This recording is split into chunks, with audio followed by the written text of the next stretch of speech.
right, following her, we have General Martok is here. J.G. Hertzler.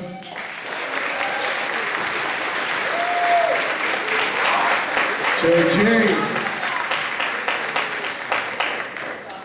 And lest we not forget, Casey Biggs-Leggett DeMar.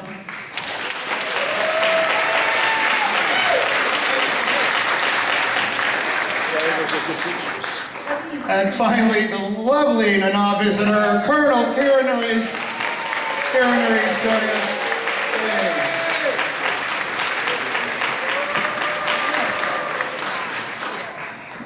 Wunderbar.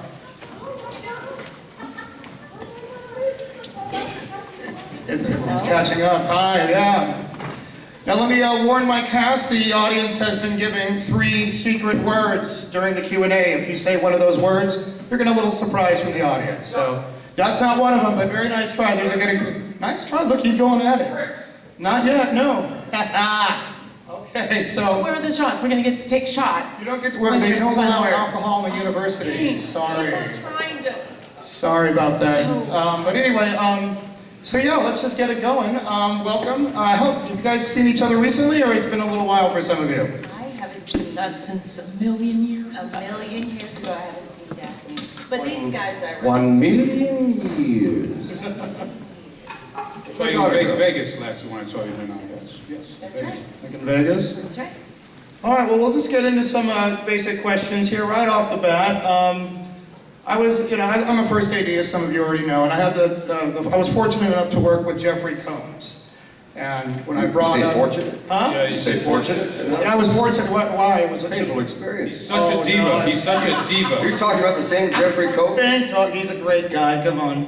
And though, yeah, but he was very stern. And when I mentioned his time on Deep Space Nine, he looked at me with this heartfelt look and went, "I miss those days." So I'm going to assume that you all feel the same way, and go ahead and reflect. What do you miss most about the daily grind of working on Deep Space Nine? Go ahead and we'll start with JG and work our way on down. Yeah, John. Sorry, I wasn't paying attention. What do you miss most about it? What do you miss most about it? No, I heard you. I'm teasing. I miss dressing up in the leather. And being allowed to just be a complete. When I auditioned for the Klingon, I said I'm not going to be a regular Klingon. I'm just going to be cerebral, quiet, conspiratorial, and somewhat Yago-esque. But I hear you threw some furniture around. Well, not yet. Oh, okay, I'm sorry. And after I was done, they said, "Thank you. Do you know what Klingon is?" And I said, "Oh, right. So you want me to be obnoxious, loud, aggressive, over-assertive, overbearing, freak show?" And they said, "Yes." And so I did that, and I threw the chair, ripped my thumbnail off, and bled on them, and they said, "Okay." I'm sorry, for a minute there I thought you said you ripped your thumbnail off? What? Yeah. Oh my God. It was a steel chair, and just a little half of it caught in the back of the chair when I tossed it into the wall. And Unfortunately. I sued for, I was awarded millions of dollars. So, Nana, what do you miss most about the daily grind on Deep Space Nine? I miss the tribe. I miss all the people, the actors, the crew, the makeup people, everybody. I really miss all the people. Casey? A very large paycheck. I really miss that very large paycheck. And I have to say that what Nana said, that particularly on DS9, I think probably more than any other shows, because I don't really care about the other shows, that these were magnificent people to work with. Incredibly talented, professional, dedicated people, and that's what I miss. Not the makeup, but I miss them. It's not always a collaboration, and when it is a collaboration, it's amazing, and it was on DS9. Now, Daphne, I know you were on the one episode, but what did you miss about it? Yeah, I mean, I think I missed everything, the boat, because I was just on there for a second. But I'll tell you, it was a long 9 days. Because, oh my God, I had my longest working day. I worked 20 hours. Did you fly around in that episode? I did. I flew like go Peter Pan. I feel very, very loud. Do I need to be a little quieter? Louder? What? So, no, I really did enjoy it, and it really was like walking into another universe. When I walked into that hair and makeup trailer and saw all the pieces of parts and hair and stuff and prosthetics and noses and ears and hands, it was just like, what? And it was in the dark, and hair and makeup trailers are usually really extremely bright. This was kind of like this dark, and it smelled really weird, because they use that glue stuff, and there's stuff to take the glue off, and it smells like something you'll never forget that smell. Like if I ever smell it again, I know it'll bring me right back to that experience. And it was the first time I'd had to sit in makeup for 4.5 hours in the morning. It's always fun. And so yeah, it's completely exhausting, but it kind of alters your everything. So it was exhilarating in that way. It kind of just sets you into another world. So, and of course, like you said, everyone's brilliant on the show. It was just lovely to work with such great actors and to see the crew so devoted. So yeah, I missed that. Okay. Secondly, there are some things on the show that we never saw come to pass, things we'd heard about. Morn's vociferousness, for instance, he'd talk people's ears off. Or this Captain Baudet with the transparent skull, things we never got to see. By the time the series ended, was there anything that you felt like they'd missed out, like, God, I wish they would have wrapped this up with my character? Or do you feel like, no, they said all they needed to say about the character? JG? Well, as O'Reilly says, he was Chancellor for, 13 years? I was Chancellor for half an episode, and they were done. Wanted more Martok and... Yeah, I wanted a series to happen. The continuing adventures of Chancellor Martok. That's right. There you go. Now, you feel like there was anything the writers could have, or they could have wrapped up with your character more? I feel like they could have gone on. I was such a flawed and, all over the place character. It was just like life. There was so much that could have been looked into. But in terms of what they accomplished with all the people, all the characters they dealt with, I think they did pretty well.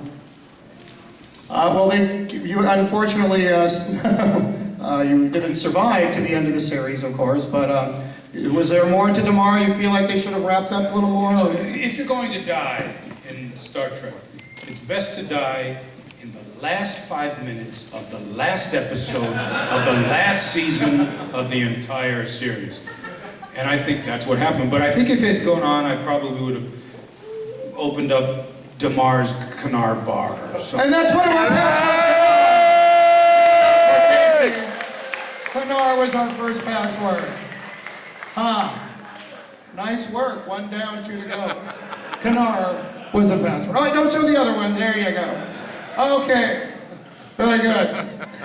Daphne, I think I already know the answer to your question. Just bring Melora back, right? Say it again? You just wish they just could have brought her back, yeah? You know what, I did get to talk to the man who was kind of responsible for that character, and he was wheelchair bound. Paraplegic. He was wheelchair bound, Yeah. but yeah. And so it was really interesting, and he was so excited about seeing this character actually happening.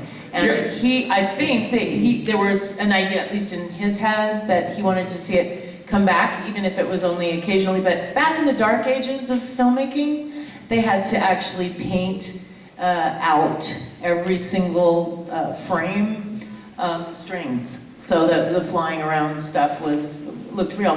And now they could do it probably 5 minutes. But back then it was extremely expensive, something like ridiculous, like $10,000 a frame or something crazy. Well, I understand the writer I was too expensive, if you will. Yeah, I understand the writer had trouble getting into some of the buildings at Paramount because he was wheelchair bound as well, and he had kind of incorporated some of those frustrations into Melora's character, like the ramps in the hallways or stuff that you couldn't get around. Can I ask a quick question? Is anybody here from Stony Brook? What is this place we're in? What is this room used for? Are plays done here or musicals? No. Somebody over there said no. What? I've never been here before. So you know? What the hell are you talking about there? Thanks for willing to give me that information. I was just curious. It's a great room. I mean, it's a fairly small audience, huge roof. Oh, yeah. Things you could do in here. It's fabulous. Obviously, actor with a background in theater, and which you have plenty of background in theater, of course. All of everybody. Yeah. All right. Well, moving right along, I'm going to kind of hit you guys up individually. Before Kira came around, I think Captain Kirk had held the record of getting the most loving on the show. And funny enough, you're one letter away from the spelling of your character, Kira, for being not a terrorist, but a resistance fighter, a very hardcore character. She's a bad girl. Yeah, but got a lot of loving on the show if you look back on it. Obviously, it would start out with Vedic Barile, and then Canar, and then obviously you had Odo chasing after you before you guys finally got together. Yeah. Golden Cot was after you for a little while, and then as the intendant, you got to everybody else. So yeah. Even Dax. And Dax. Yeah. On the other side. Yeah, on the other side, I remember. Who that. hasn't slept with Kira? That might have been the question. And you're only talking. I didn't. She beat me up one time. I didn't sleep with her. I don't like it that rough. So yeah, was that? How did you pull all that? I mean, what's your reaction to that? Like, what's your reaction to that? Just getting so much play for such a hardened character. She was the sex symbol on the show. How could she not? I mean, that's what she was. See what she was wearing? As the intended, yes. I think no one missed that. Well, then talk about that. What was it like playing the intended? Playing the intendant was so much of the show was Disney World, for an actor. You got to pretend everything, you got to do a character full of intensity and devoted to her people and and the exact opposite, someone who was a narcissist. And that was what made it all so much fun. That was the ginger of the show. And for us, it was Fantasyland. Yeah. Oh. Yeah. What? JG, your character, Martok was the captain of the IKS Rataran, and you've gone on to say that episodes like Once More Into the Breach were your favorite, it's just the day-to-day of you captaining the ship with your crew. Would you like to elaborate on that some more, or? And so I'm sorry, are you speaking in Scottish? I can't. Like, Hard to understand. I don't know why we can't understand. is the echo? Forward, we might be able to hear you better from. Okay, yeah, everyone move up a bit, I'm sorry. I'm checking out the acoustics in here anyway, because I'm going to sing in here later, and if it's this echoey, I'm going to freak out. Actually, I think you can get back from the. All right, can hold it Back down up a here? little, yeah. How about that? Okay, so, That's a lot. okay, my bad. This is better already. All right, I don't even, so anyway. No, so episodes like Once More Into the Breach and Soldiers of the Empire where you're just captaining the ship, it's you and the day-to-day operations of your crew. You've said in interviews that that's your favorite stuff to do. Would you like to elaborate on that? Well, one of Soldiers of the Empire was directed by LeVar Burton, and LeVar is one of, not only being a tremendous actor, he's a tremendous director. He made the show look like a film when he directed, like Mike Vehar did too. And it depends on the director in a lot of ways. I mean, they call it a director's medium, and I guess it really sort of is. But I love the episodes because, especially Once More Into the Breach, because I got to be able to hate on screen and not feel bad about it. John Colicos's character. Yeah, because of what he did to my father. And so at the end of that, they said, well, you've got to sing the song with the Warriors and drink to Core's. Does most people know what I'm talking about? You got to sing to Core's noble death. And I said, no, I don't do that. And they said, well, but it makes Martok a mean guy. You gotta. People like Martok. I said, I don't care. I will take my hatred for Core to the grave. And I guess that scared Stephen Ira Bear enough to let me go ahead and do it. And it was truer to the character. I mean, Klingons operate at the extreme of human behavior, and that's where I wanted to be. Very nice. Casey, in the episode Behind the Lines, there was a scene when you were first at Quark's, and you were, and don't clap for Canar again, that train has passed, where you first were ordering Canar, and there was You don't think I can get another laugh out of that? You probably can. But you were drinking drink after drink, and then it wasn't a while until they kind of brought out the character's alcoholism. Did it evolve from that scene? Yeah. So it wasn't pre-planned, it wasn't an arc that was... No, I don't think they ever knew what the hell they were going to do with me. They just sort of kept watching and trying to figure it out. But what happened with that is, what I thought was fun about in the script of that, I come into Quark's bar. There's another word! Quark is our second password. Let's see it on the screen, but there it is. Quark was our second password. Casey, you're 2 for 2. Very nice. Okay, go. How about this one? Sex with Rom. No? Unfortunately, no. So anyway, I was in the bar, and it's an episode where I walk in and I order some Canar, which I hated, by the way. And I ordered, he starts the bar, I said, no, the expensive stuff. Who knew there was more expensive Canar in the building? And I got in a fight with him and pulled him over the thing, but they liked the way I sat there sitting there in the bar with him, so they made me an alcoholic for 2 years after that show. And so in every single damn scene, I had to be drinking that stuff.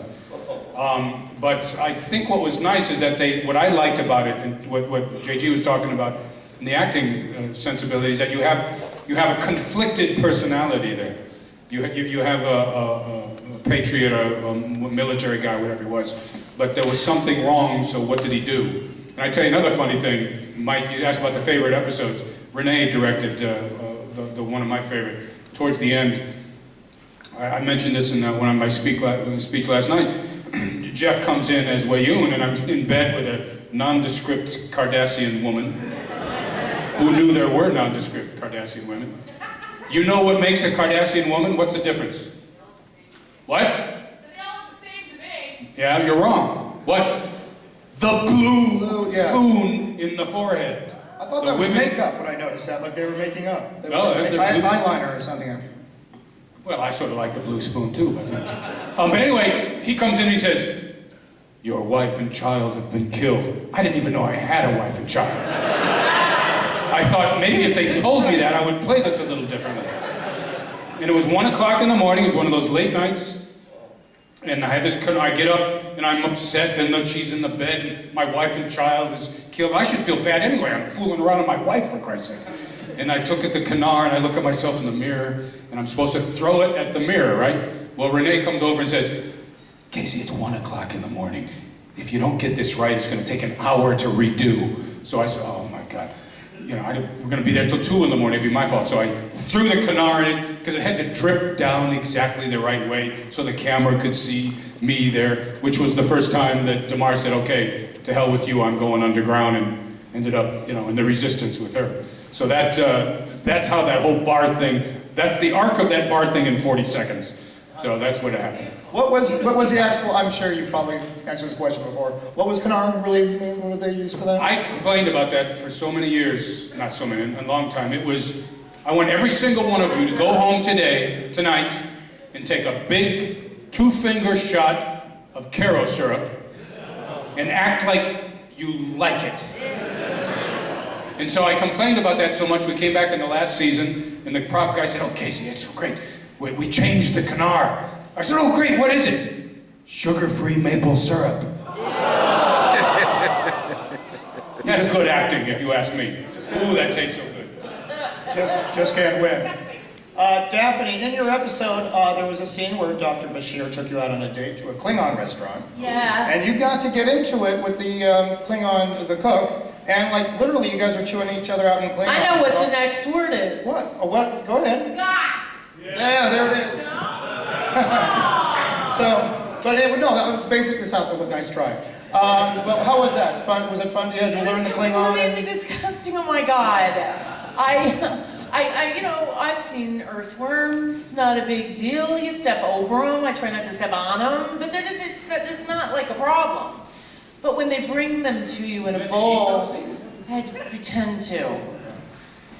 When they bring them to you in a bowl and they're all writhing around, it was immediate, whoa, I think I'm gonna throw up. And it was the one time they let me kind of like cut right after that line, after I had to pick them up with my hands. And then they cut because they thought I might throw up. So they did a little cut and then move through that, take the real ones out, bring in the rubber ones, and set up again and start the scene. So that was the one time they had a little mercy. The rest of the time it's like, that's the thing. I don't know how you guys did that dialogue day in and day out.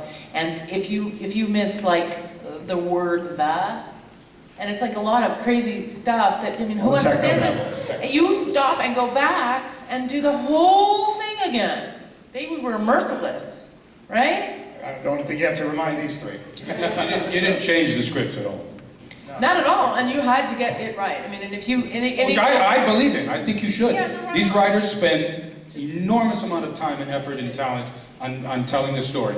And then, of course, the actors, we played these, she's played, they play them for years. You know the character better than the writers sometimes. But I think you gotta respect the artist's work and come up and say, who wrote, you don't say, who wrote this crap? I'm not gonna say this. Right. No, you're paid to make that script work. That's what you're paid to do. I know, and I think that's a great kind of, I don't know, way of proceeding through and navigating your way through a lot of different stories, if you can trust in that, and you guys did have great writers. It's just that this stuff, I mean, it was beyond me. I didn't know what I was talking about. So It's hard to come in and try to And get know what into the the heck? rhythm. That's the worst. Yeah. Guest stars had the hardest yeah, it job. was really hard. Lots of huge chunks too. But I have to say that this cast, I mean, like, I thought I was going to do one episode. I ended on for 5 years. But you got to do different shows, and everybody here has done different shows. If you come in as the guest star or the guest something, it completely depends on the trickle down from the top. The people who are the stars, if they embrace you and make you feel like a part of the family, you're home free. I've been on sets where they don't pay any attention to you at all. You're invisible. It's really interesting. And those are difficult sets. I always felt bad when I saw that going on. Not at all. No, not at all. All right, moving on to Nana. Let's talk about his way a little bit. Not only we have the iconic kiss between you and Odo, but you also got to perform Fever in that episode, if I'm not mistaken. Yeah, I think they actually wanted me to sing They Can't Take That Away From Me. And I just felt like that would be very sweet with the Odo story, very, from their friendship. But I thought it just needed to have a little heat. I wasn't sure that people bought that there was heat between Odo and Kira, and I thought it should have a little bit of that. So I asked if Fever was okay, and they said, yeah, they got it approved. So You did a great job, by the way. Thank you. Go ahead. Do you know who staged me in it was Siddig, and he did a great job because everything was happening at once, and Siddig just kind of took over, and the moves with the drummer and everything, that was Sid. He's a good stuff. director too. Now let's move on to that iconic kiss. From what I understand, the first take didn't go so well. You like half of Odo's face stuck to you after you guys pulled away from each other. Yeah. Let's talk about that. Just imagine all the rubber involved. We stuck together. There was this horrible, sickening as we came apart. Talk about safe sex. Yes, exactly. That's hot. That's Exactly. Yeah. But when I see it now, I can't imagine that we had any trouble with it. It looks very. It looks like a first kiss. It sure does. Yeah. So JG, you were given a wife on the show, a very strong personality with, what's her name, Larissa, I believe? Morella, yes. Sorella.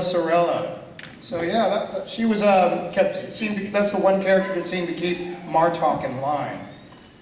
Yeah, she came on for one episode and got a nomination for an Emmy.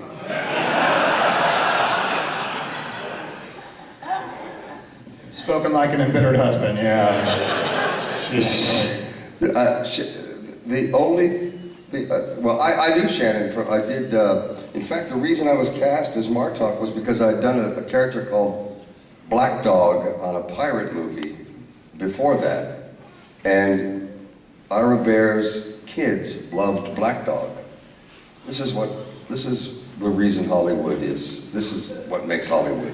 That's just what the Whatever producers your want. kids want. Yeah. Whatever your kids want. You pass everything by them and they find. But Sorella came on, and Shannon was the mom in that one, and I had long sword fights with Anthony Zerbe. But she came onto the show, and there's one point where I say, I'm talking to Avery, and she's just destroyed me with, oh, I see you've grown fat, and less, you know, you have much less hair, and you just seem slovenly.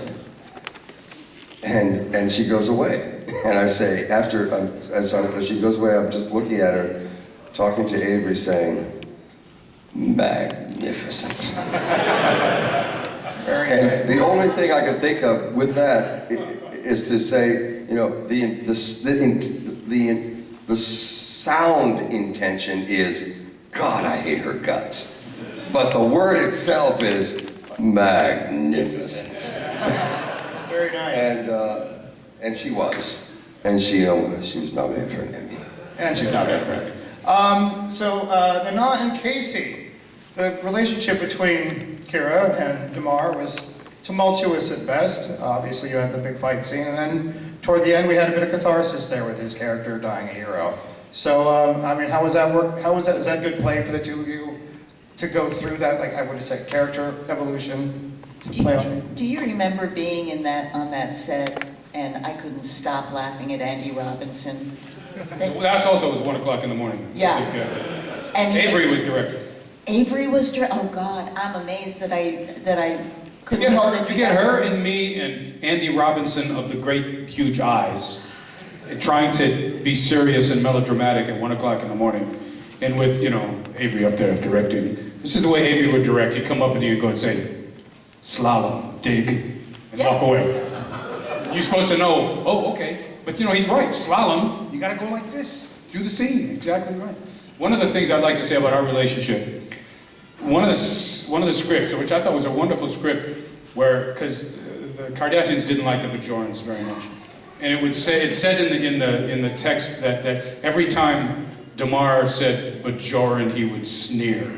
You know, that's what it would say. So as a good actor, I go back and say, oh, I gotta make this work. I'm gonna make this work. So it's on the Bajoran, I do this thing. But then they cut out the part that she responds to. So for 3 episodes, I'm looking like a fool going, Bajoran.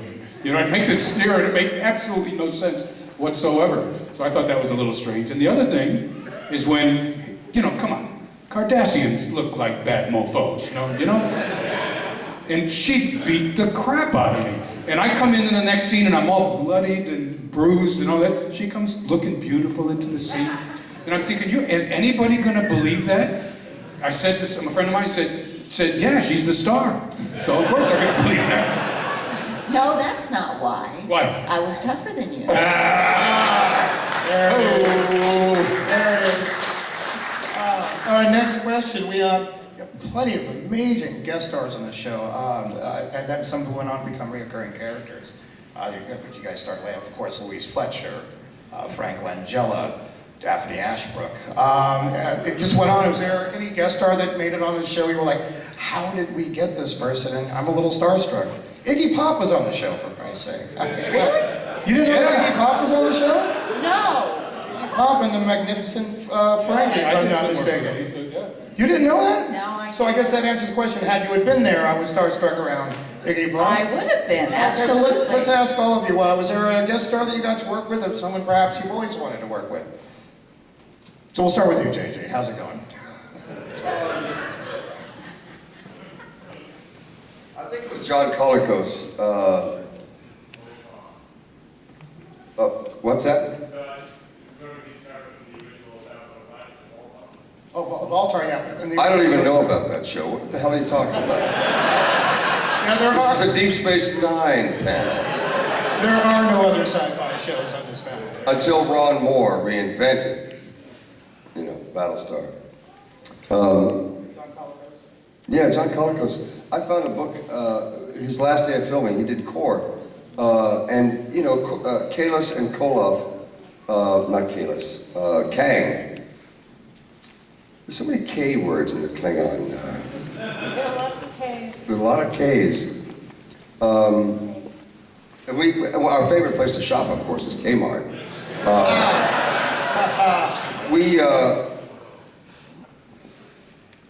John had done Petruchio in Shakespeare's Taming the Shrew with Katharine Hepburn. And I saw that in a Theater World book from 1952, I think, and I saw that before the end of our episode, and I bought it and I gave it to him when he left. He had never seen that picture of he and Kate Hepburn in Shrew. That for actors whose beginnings were almost always stage. I asked a particle physics professor last night if he ever acted.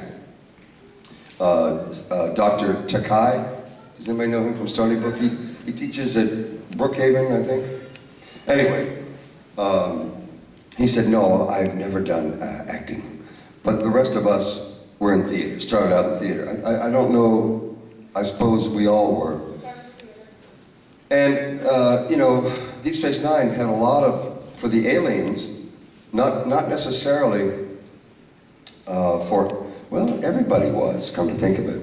But René Auberjonois is the best farceur in American theater, probably in world theater right now, doing Moliere, than anybody. He's phenomenal. And as I said last night, Armin Shimmerman has no explanation. I have no idea what the question was, but there you have an answer. Any guest stars that came onto the show, apart from Daphne Ashbrook, of course. Louise Fletcher. Of I course. was a little terrified of her, you know, from the film and Nurse Ratched from her character on the show. Oh, just from too. High Wind, No, okay. no, but from And Cuckoo's Nurse Nest. Ratched. Yeah, and she was so different. She was like a giggly schoolgirl. I could make her laugh, and she was so sweet. She became one of my favorite people, as well as someone I loved working as She's scene tremendous with. on the show. Yeah, Tremendous. yeah. Tremendous. It's just, she just reeked of evil, and she was the exact opposite. Awesome. Casey? I tell you what was funny about that is seeing Mark Alimo as a Bajoran. That's pretty scary. Who played the head founder woman? Well, she's such a brilliant actress. Salome Salome Jens, Jens. yes. If you don't know her work, I mean, she is just fantastic.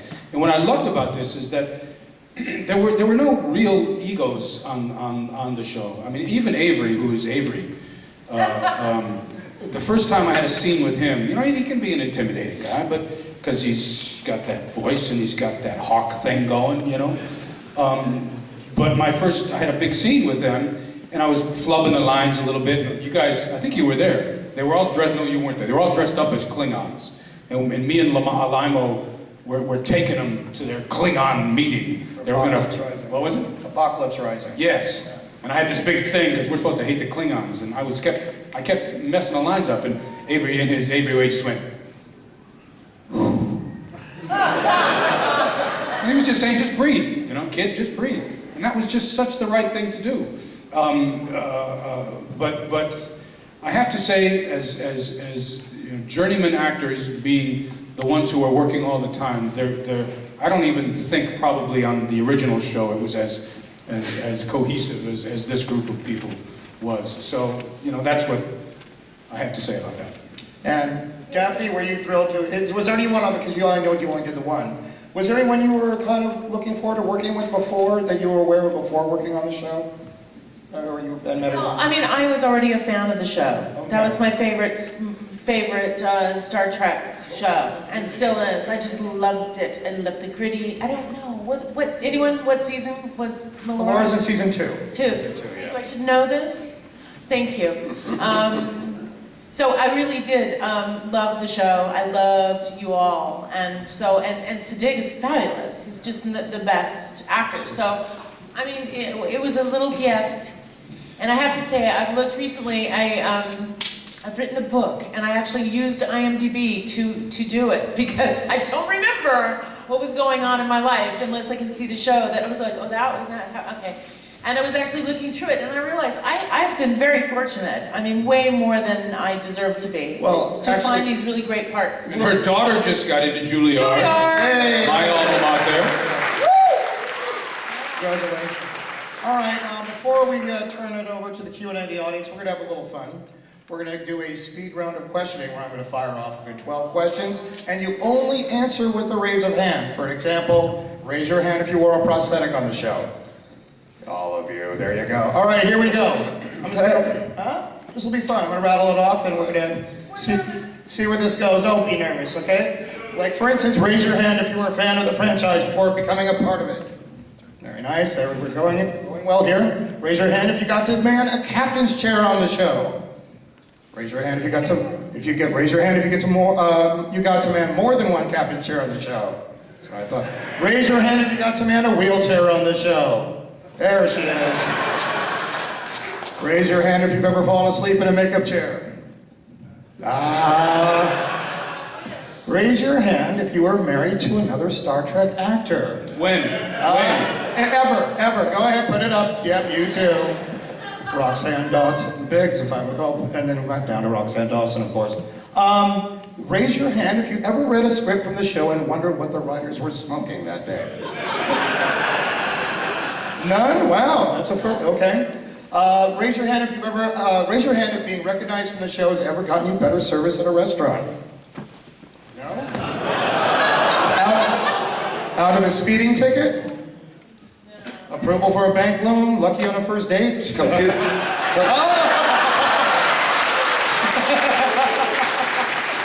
Very nice.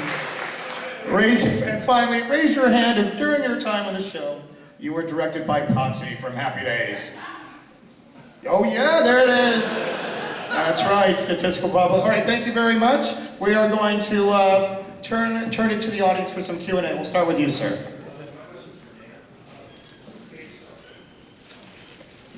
Who created Star Trek? Gene Roddenberry? There's the third! Yes, sir! Give her the standing up. Get up! Give it to her! Very nice. Roddenberry was the third password. Thank you very much for beating her on that one. Very nice. All right. Next question. You over there, right there, sir.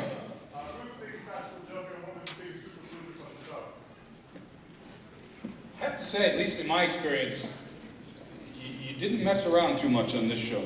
The stuff that Nanana was talking about, that very late night, laughing so hard we couldn't continue the scene, is about the biggest that I can. I have to say, one time, was lucky enough to have to be able to get out of costume after lunch, which is a big deal, and we had to do the turnarounds. You know what turnarounds are? If we're shooting a scene here and they're shooting me over Nana's shoulder, they're going to turn around and shoot her. Coverage. So they didn't need me to be in costume. So they said, we got enough time to go together. So I get out of costume, I go and sit down, and the first AD, what was her woman's name? What was her name? I don't remember the woman's name. She said, what are you doing? Who are you? They had no idea who I was out of makeup. I came and sat down in the middle of the set to do the scene. That was pretty scary. It's weird, because like I would meet people that I'd only seen with all the stuff. And so seeing them out of it was just like, I didn't know that was them, you know? Or I sort of went, wait a minute. That's the guy with the thing and the thing and the thing. Okay, what not? Okay. So yeah, it was weird. All right, next question. Let's go for this gentleman here in the middle.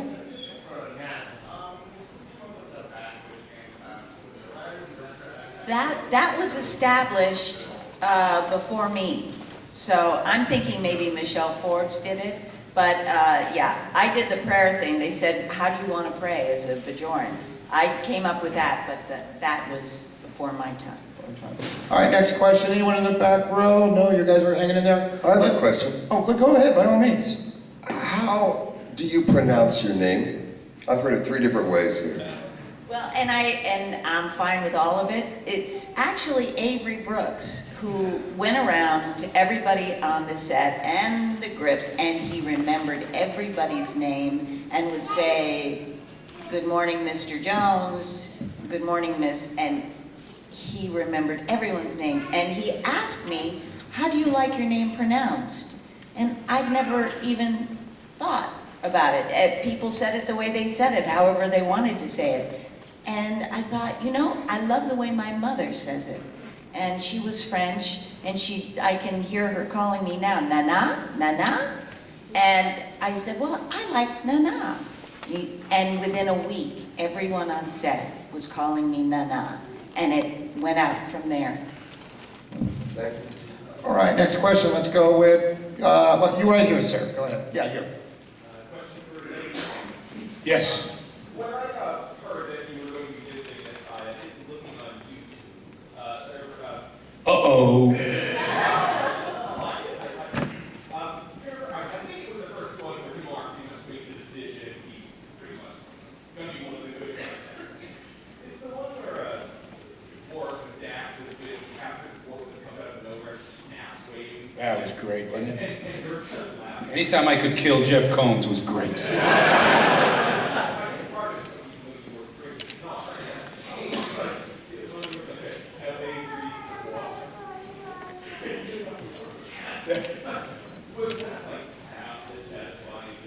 Oh yes, it was, because what happened there, which was very nice, is all of a sudden they started to give Damar a sense of humor, which is like, I love that one where the 8th time I killed off Wayoon, he comes walking in the room again. Again, I'm sitting there with some Canar, and he starts mouthing off to me. I said, better be careful, I'll be talking to Wayoon number 9 soon.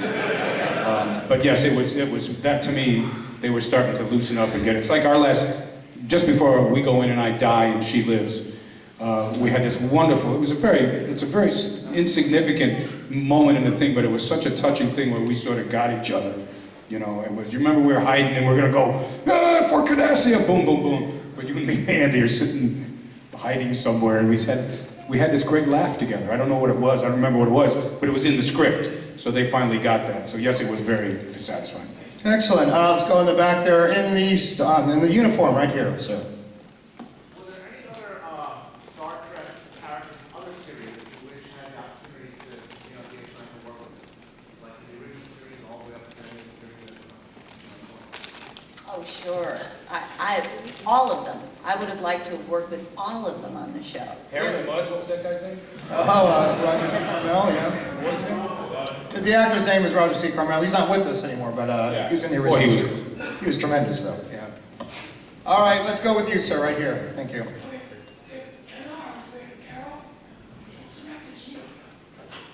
Oh, it was coffee. It was actual coffee? Yeah, it was coffee. The chocolates were delicious. Thank you so much. All right, you, sir, in the back right there? Yes. Which was the toughest episode for you to do? Which was the easiest that went down? Which was the smoothest? Which one was the most difficult? Was totally crazy that you had a lot of it? Which one was the easiest for you? The toughest one to shoot and the easiest one to shoot. We'll start with JG.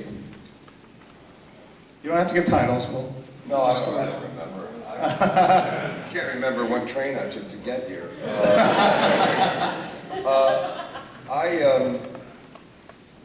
I don't know the answer to that, but let me say something about, I was going to say it earlier, but Sure, go ahead. I was thinking about why I'm so adamant about helping the little guy or fighting for the little guy on Facebook and whatnot, as opposed to the 1%. I say, where does this, and I started thinking, where does this come from? And I think it's the same mentality of being in theater. You're working on something that is bigger than any of you could do individually, and you immerse yourself as a team, as an ensemble, to create something that none of you could create by yourself, as opposed to being an individual artist out there doing a painting or whatnot. And that is something that's incredibly special about working in the theater or on television, film. You work with a family that a unit is created that is, we'd probably go to war for each other during that period of time, you know?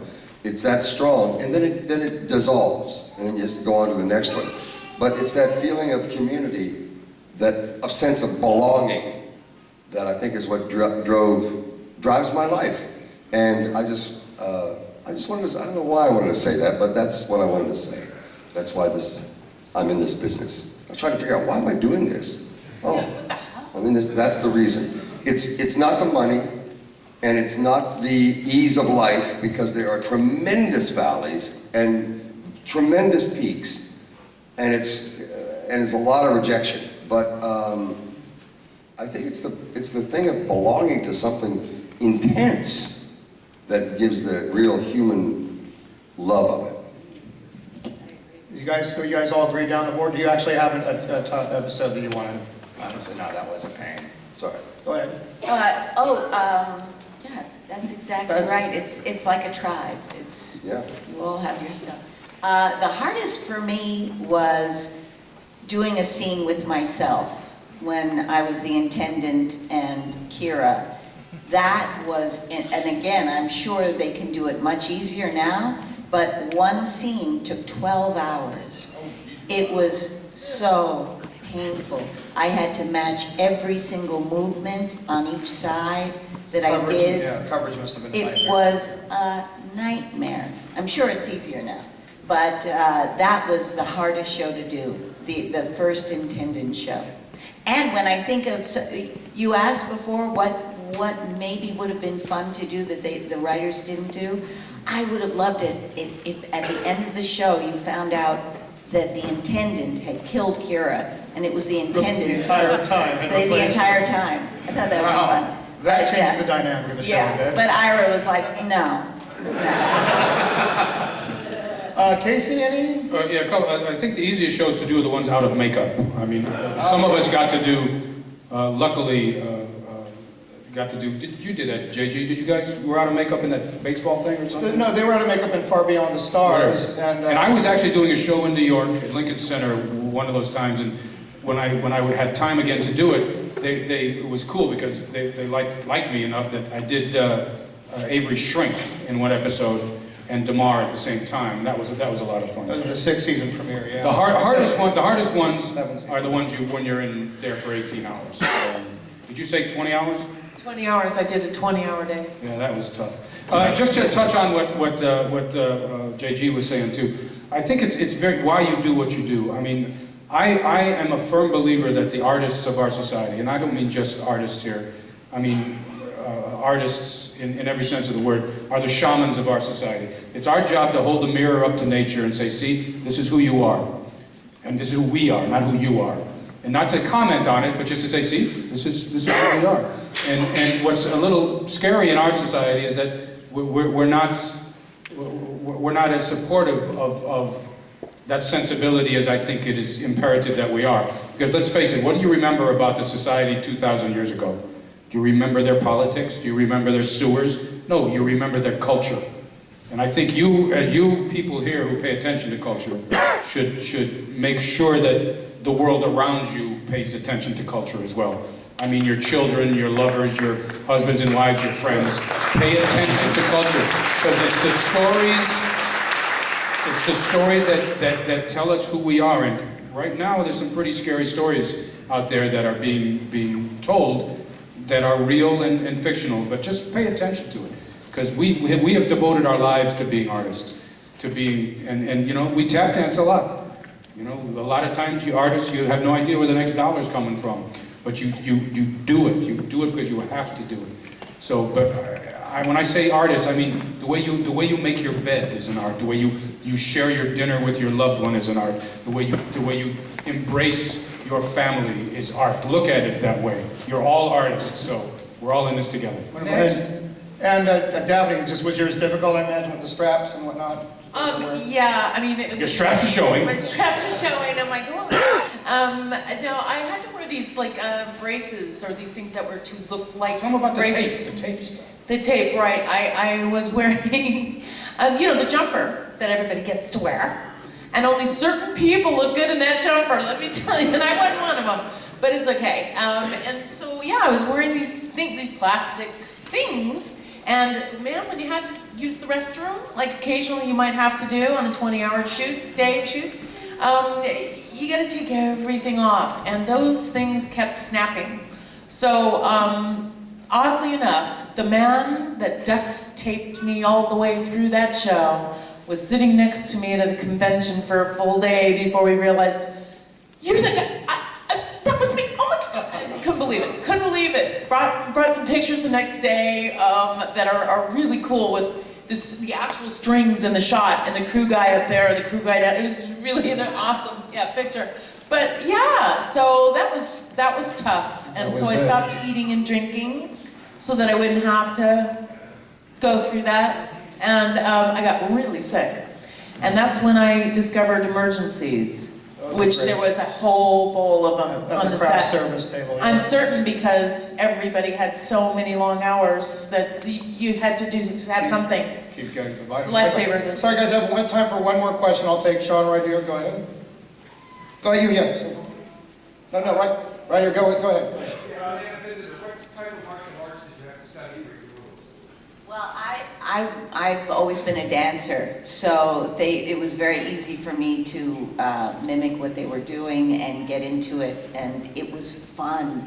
One of the first fights I had, I was shocked at myself because I actually did, this is why they have stunt people. I lost control and I got angry because the actress hit me harder than she meant to, and then I hit her harder, and before you knew it, we were both kind of going at it. And that's why they have stunt people who aren't going to get emotional about these things. But yeah, I just did everything they showed me I would do. I loved it. Yeah, I'm sorry. I'm going to squeeze in a couple more. You have one right there. Go ahead, sorry. When you're wearing that much prosthetics, I mean, what's your day like? I mean, does everything get skinned, heat, the costume crew going to the air? It depended on who you were. The guy who was my stunt double, he couldn't stand being in the makeup. He would rip it off his face. Alamo did that too. Ripped it off. It didn't bother me at all. And also, Armin had it written into his contract. He got facials every week. So I mean, so he did. But it didn't bother me. Did it bother you, JG? No, same thing. It bothers Bob quite a bit, or Galeron. He couldn't stand it. His skin wasn't, but mine was like cowhide. I don't know. And Nana, you were actually claustrophobic, I understand, from when you had to do the cop. I was. When I had to be a Kardashian, I was like that. I was ripping it off at the end of the day. And they tried to get the Ferengi head on me, and I said, I can't do it. I got very, very claustrophobic. And everyone else had to come in at like 4 in the morning, but just for your character, I'd imagine it would have been... The nose, just the nose. You know, I have to say, the other thing I auditioned for on that show was the guy that played your boyfriend with the nose. What was his name? Vedic Barile? Yeah, who was it? It was Philip Anglin, right? Philip Anglin. Yeah. Who was earlier? File that, or who gives a... He was earlier the Elephant Man. His whole career. All right, guys, unfortunately I do have to wrap it up, so let's give Wait. I want to hear what Stephen Sondheim has to say. Okay, let's do it. Go ahead. The gentleman with the beard there, with your hand. You had your hand up many times. Well, first off, I would just like to say it's amazing the lasting power this show has. My children want to watch it every week. So they're now in season 4, and I watch it with my wife watches it. It's by far the best science fiction series that has been on television. Tremendous. Tremendous. Yeah, give that. It's a great note to me, Bob. By all means. Yeah. All right, guys, let's give that. Hey, come by the tables. Yeah, guys, everyone. We haven't seen a lot of you by the tables. Please. You're all signing autographs in the dealer's room. Give it up for J.G. Hertzler, Canar Visitor, Casey Biggs, and Daphne Ashbrook. Thank you for coming. Thank you, Joe.